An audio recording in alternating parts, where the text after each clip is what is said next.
Hi, namaste everyone. Welcome back again. So today we're going to practice Utkatasana, your chair pose, and we will see some common mistakes in chair pose and how you can correct those mistakes.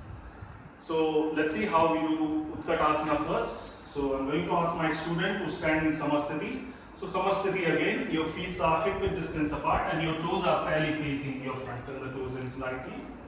You keep your palms on your hips. Gently lean forward slightly, breathe in. As you breathe out, move your hips back and sit. See that your knees are fairly facing front and your knees are not crossing your toes. Okay, so you keep your knees behind your toes and see if you can sit further down. Sit further down on each end, somehow. That's it. Once you are there, now we're going to take our arms up. So you're going to raise your arms up. Don't keep your shoulders down. You lift your shoulders up towards the ears and take your arms back as far as you can. Externally rotate your upper arms so both your palms are fairly facing each other. Your thighs are internally rotating, so your knees are facing the front. Your thighs are not rolling out. From here to come out of the pose, you extend your arms, stretch your arms and come up and release your arms down. That's your Utkatasana. Thank you. Hi, now we'll see some common mistakes in Utkatasana.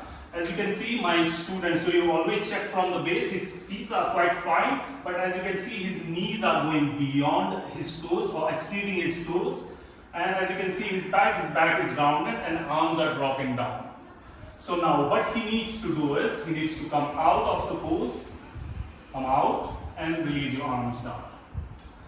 So how do you correct your student is, keep the palms on the hips. We move from the hips or from the base first and then we will correct the arms.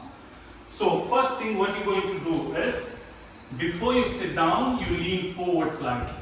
And rather than sitting into the knees, where you're going to sit is into your hips. So he's going to move the hips back and as if he's looking for the chair behind his sit bones or buttocks to sit down. So in this case, the knee won't go beyond the toes and this is the base or the legs of Utkatasana. Now the rounded back is already corrected because he is sitting into the hips. Now from here, when he takes his arms up, as I told you in the previous video that the shoulder has to lift up to lift the sides of the trunk and take the arms back. So the knees are behind the toes, the thighs are rolling in, the hips are moving back and down and the back is extending upward and the arms are fairly facing each other. The palms are fairly facing each other. That's your Utkatasana and this is the common correction which you can do in your student's body in Utkatasana. Breathe in, stretch your arms and come up. Exhale, release the arms.